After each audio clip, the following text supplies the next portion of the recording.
drone surveillance programs against China.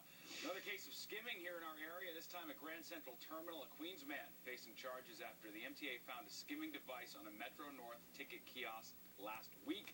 Surveillance video shows the skimmer was in place for several hours on May 12th. When police searched the suspect's home, they allegedly found even more electronic devices. Federal agents making a major drug bust of heroin, Molly, and cocaine in New York City. As Sharon Crowley shows us, those drugs were going to be sold in the suburbs in Connecticut.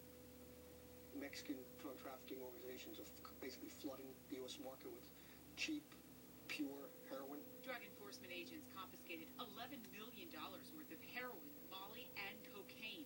Investigators say two dealers packaged the drugs in the Bronx and plan to sell them in Connecticut, where the street value for narcotics is higher. Agents and officers also picked up 2 assault rifles, a loaded handgun, and about 200 pills of the club drug Molly. It's one of these club drugs, so-called club drugs. It's kind of an aftermath of ecstasy. The kids take it at these rave concerts and whatnot. It's a very dangerous drug. Molly made headlines last year when 2 young people died of drug overdoses after using it during the Electric Zoo Music Festival on Randall's Island. Dealers, they target an audience.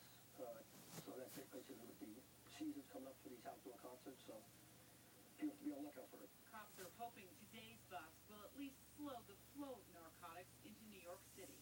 Sharon Crowley, Fox 5 News. After 6 weeks in the hospital, NYPD officer Rosa Rodriguez is finally heading home. She left Weill Cornell Medical Center to the cheers of dozens of her fellow